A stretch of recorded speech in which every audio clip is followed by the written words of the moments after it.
Ex-procurador de Lava Jato está aqui nos prestigiando com a sua presença. Deltan Dallagnol formalizou uma notícia, crime junto à PGR, pedindo investigação contra o ministro Alexandre de Moraes do STF. A solicitação é assinada pelo advogado Leandro Rosa e foi apresentada após denúncias feitas por Eduardo Tagliaferro, ex-assessor de Moraes, durante a audiência na Comissão de Segurança Pública do Senado. Segundo Dallagnol, que agora vai nos contar, os fatos narrados podem configurar supostos crimes de responsabilidade e abuso funcional atribuídos a Moraes. E como a gente gosta de ter a veracidade da notícia, por isso está você. Agora você conta tudo o que você sabe.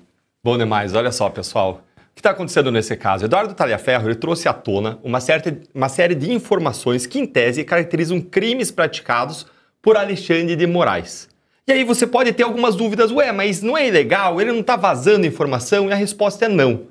Eduardo Tagliaferro, ele configura aquilo que eles chamam em direito de whistleblower. É a pessoa que sopra o apito. É alguém que está dentro de uma organização, presencia, testemunha ilegalidades e sai daquela organização falando, noticiando, levando essas irregularidades, ilegalidades, abusos, excessos ao conhecimento do público. E esse é um tema de interesse público. Então a ação de levar isso a público é uma ação lícita, é uma ação legítima, legal e mais. É uma ação de compromisso com o Estado brasileiro, uma ação patriótica, de revelar aquilo que é de interesse da sociedade. Ou seja, é algo perfeitamente legal e mais, é protegido pela nossa lei. Nós temos uma lei de proteção à figura do whistleblower, com modificações que foram introduzidas, inclusive pelo pacote anticrime, para proteger esse tipo de situação.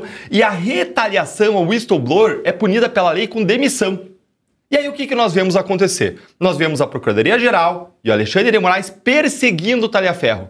Contra não só a lei brasileira, que estabelece essa proteção, mas contra uma série de legislações ou convenções, tratados internacionais que protegem a figura do whistleblower. Já tem inclusive decisão da Corte Interamericana de Direitos Humanos dizendo que aquilo que o whistleblower fala, Segré, está protegido pela liberdade de expressão. Ele é protegido com a decorrência da proteção à liberdade de expressão. Existem resoluções europeias que também protegem. Por isso, aliás, eu acho que ele jamais vai ser extraditado da Itália. Mas, de toda forma, seguindo a linha de raciocínio, ele trouxe à tona as informações legítimas que, revelando crimes, devem ser objeto de investigação e não de perseguição contra ele. Mas o que a gente está vendo nessa inversão total de valores que nós vemos no Brasil é a inversão das coisas. As informações, os crimes revelados pelo whistleblower não serem investigados e ser investigado o próprio whistleblower, numa verdadeira perseguição que, aliás, é contraditória, porque quando a PGR e o STF acusam ele de vazamento de informações sigilosas, eles estão reconhecendo as informações, que são informações, são crimes que existem, que são fatos verídicos, que aquelas conversas aconteceram.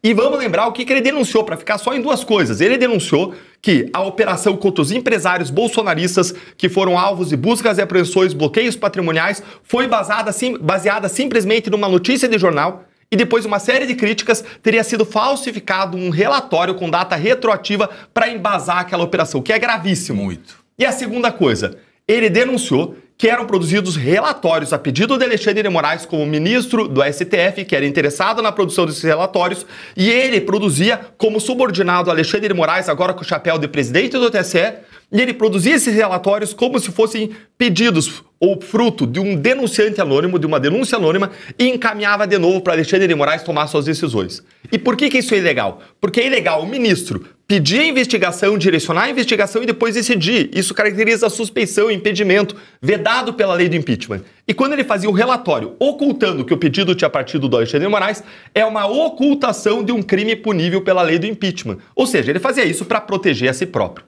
Agora, eu estou falando do Alexandre de Moraes. Determinava esses relatórios fraudados para proteger a si próprio de uma investigação e punição por um crime de impeachment. Naturalmente, vou abrir também para perguntas e discussões, debates na mesa, mas eu tenho uma pergunta, como para começar. Você foi perfeito em dizer que se eles estão assumindo que teve vazamento de informações, as informações são válidas. Se são válidas, são muito graves. O que a PGR vai fazer com a tua denúncia? O que você espera que a PGR faça com a tua denúncia? Vamos separar o que ela deveria fazer do que eu acredito que ela vai fazer. Perfeito. O que deveria fazer? Deveria instaurar uma notícia de fato, que é quando um órgão público, um ministério público recebe uma informação, uma denúncia de crime, instaura uma notícia de fato. Averigua, olha se tem subsistência. Se tem subsistência, ele vai ter que instaurar uma investigação. Como o ministro do STF só pode ser investigado sob a supervisão do próprio STF, ele precisa encaminhar um pedido que vai ser distribuído de modo aleatório, por sorteio, para o ministro do STF. Se caísse, vamos supor, com o André Mendonça, teria chance de ir para frente. Sim. O cara correto, o ponta firme, faz o que precisa ser feito. Mas se cair com alguém que vou chamar comparsa, alguém que é colega, alguém que é aliado de Moraes, esse pedido seria engavetado. Isso é o que deveria acontecer. Aliás, com qualquer um que caísse o pedido, deveria colocar para frente, se a gente está falando o que deveria acontecer. Mas agora o que vai acontecer de fato? O PGR vai ler o cenário, vai ler que o Supremo tende a se proteger e que ele vai estar em muito melhores lençóis se ele arquivar isso. E ele vai arranjar qualquer explicação, qualquer desculpa esparrapada, para ser mais correto, para enterrar isso, engavetar, ou até não decidir engavetar, ou então enterrar, fazer o pedido de arquivamento dessa notícia. Tá, mas aí não pode aparecer dizendo Magnitsky, olá, Isso. olá, olá, coloca aí Magnitsky, porque Gonet vai estar com os holofotes aí colocados, né? Sim, seria Magnitsky que existe uma responsabilização daqueles que violam direitos humanos impunemente ou que então garante a impunidade de quem viola os direitos humanos.